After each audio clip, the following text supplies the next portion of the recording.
Right. These are the live pictures which are coming in with regard to Prime Minister Modi, who's landed in Munich in Germany. This is, of course, because of the G7 summit. जो बड़े विदेशी राजनेता राष्ट्राध्यक्ष आते हैं तो उनके सम्मान में ये बजाया जाता है। तो अगर आप संगीत की धुनों को सुन सकेंगे तो थोड़ी देर उस संगीत को सुन लीजिए, क्योंकि इससे पहले चाहे ओबामा हो और इस तरह के बड़े जो राष्ट्राध्यक्ष आते हैं तो उनके सम्मान में ये धुन बजाया जाता है। अभी पीएम मोदी के सम्मान में ये धुन बजाया जाता है।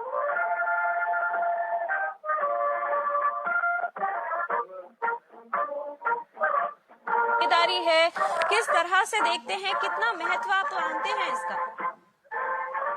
देखिए, बहुत महत्वपूर्ण ये G7 शिखर सम्मेलन लगातार बीते कुछ वर्षों से अगर देखें तो प्रधानमंत्री मोदी के नेतृत्व में भारत को लगातार आमंत्रित किया जा रहा है। इस बार भी एक गेस्ट कंट्री के तौर पर भारत इसमें आमंत्रित किया गया है और खास तौर से आज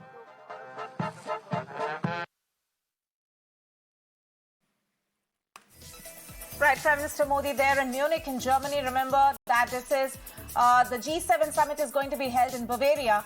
Ahead of the summit, which will be held tomorrow, he is also supposed to hold some bilateral talks in the evening.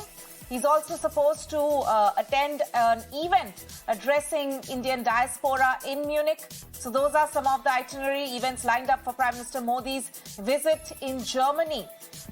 Bilateral talks which he's going to hold on the sidelines of the summit. Remember, the G7 comes in at a time when the Ukraine war has entered the 5th month, and there's of course a lot of pressure and there will be a close watch on what the G7 leaders actually decide in terms of their strategy for vis-a-vis the Ukraine war next. We also know President Zelensky is going to have a video link on Monday where he's going to address the summit from Kiev.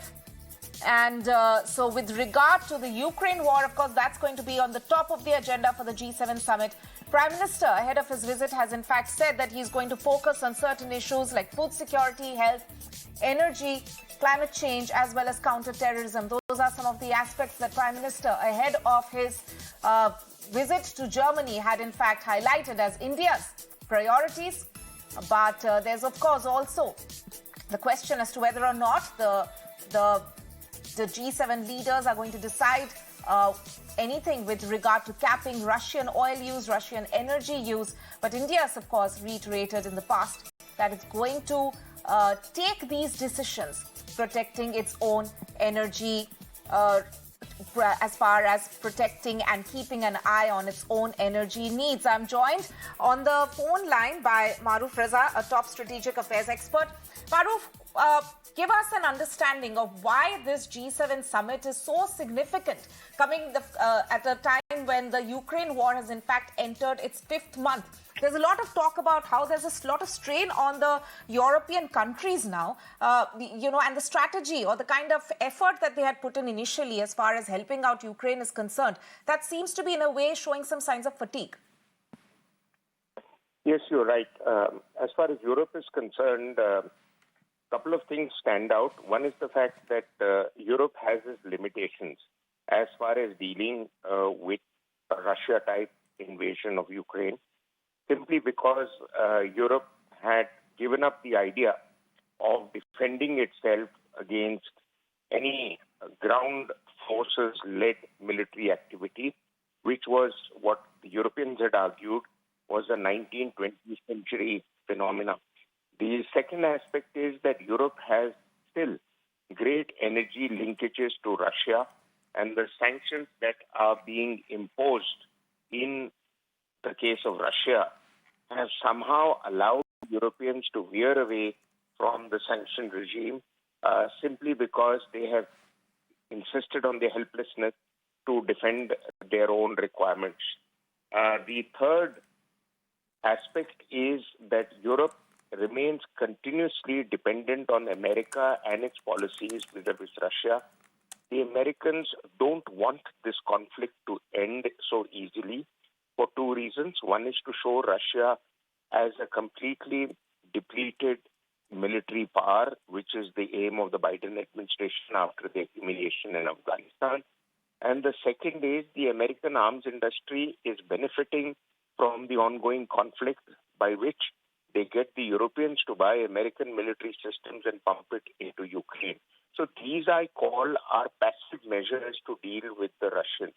The active measures can only be a full-fledged European consortium which intervenes on the ground against Russian forces in Ukraine and stops the ongoing war, which they are unwilling to do.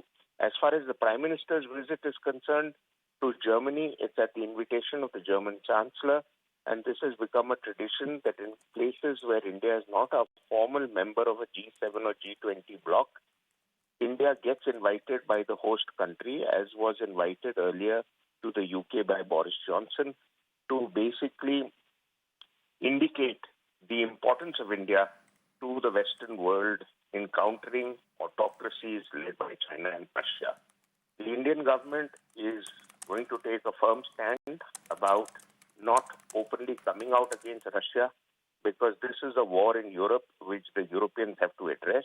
India's interest vis-a-vis Russia are firmly embedded in two factors. One is India's military engagements with Russia, its weapon systems and its military platforms, and there are many programs that India is deeply involved with, even joint production. One which comes in the news again and again is the BrahMos missile system. The other aspect is India's increasing interest in Russian oil, which India can continue to get at a lower price than what Gulf oil is and stock up our reserves. Our large dependence on oil and energy remains on Gulf countries, Right. and therefore the Prime Minister will be making a visit to UAE on his way back from the EU. Right, Maruf, thank you so much for actually giving us a comprehensive understanding of what is at stake and what it means in terms of this gathering of the top 7 countries in the world the G7 summit taking place in Bavaria and Germany. I'm also joined on the show by Srinjoy, National Affairs Editor for Times Network. Srinjoy, give us an understanding. Now, we were talking about what it means in terms of the Europe's perspective vis-a-vis the Ukraine war. But for India, what would be the priority in G7?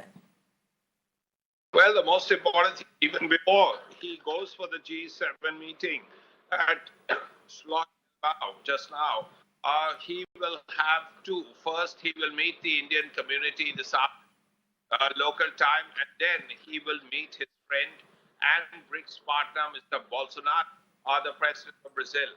As far as the G7 is concerned, India has been invited. There are really 3 or 4 issues that had to be looked at. One, as far as India is concerned on climate change, India will stress what it has done vis-a-vis climate change, particularly its presidency of the Solar Alliance. The second thing is COVID and vaccine diplomacy. That too is a point that India will make very strongly. Third, issues that relate to gender equality. Once again, India will speak on these issues. Fourth, on food security. This point too is likely to come up during the meeting, and India will make its point of view. Apart from all these things, you would expect Ukraine to come up. India has made its point very clear that it wants the war to end immediately. It wants immediate cessation of hostilities. It wants diplomatic dialogue. Now, this is a point India will make again. As far as other issues are concerned, there will be bilaterals with other countries. Those are being worked out. We know the Bolsonaro meeting is today, later in the evening, and then there are other G7 countries. There are other countries that have also been invited. For instance, South Korea is there, Australia is there, New Zealand is there, 1 or 2 African countries like Senegal is there. Right. So there will be a lot of countries, and also members of multilateral agencies like World Bank and IMF. So what has happened is Chancellor Scholz, who Prime Minister will definitely be meeting either tomorrow or day after, has invited a wide spectrum of people to discuss a number of issues, and Prime Minister will be participating in those discussions. That's right. We'll keep a close watch on all the proceedings taking place in Germany with you. Thank you so much, Ranjoy, for joining us with that comprehensive understanding of what's at stake there for India, what would be India's priorities, and of course, the fact that the G7 summit is going to be held in Germany this time, of course, under the shadow of the Ukraine war.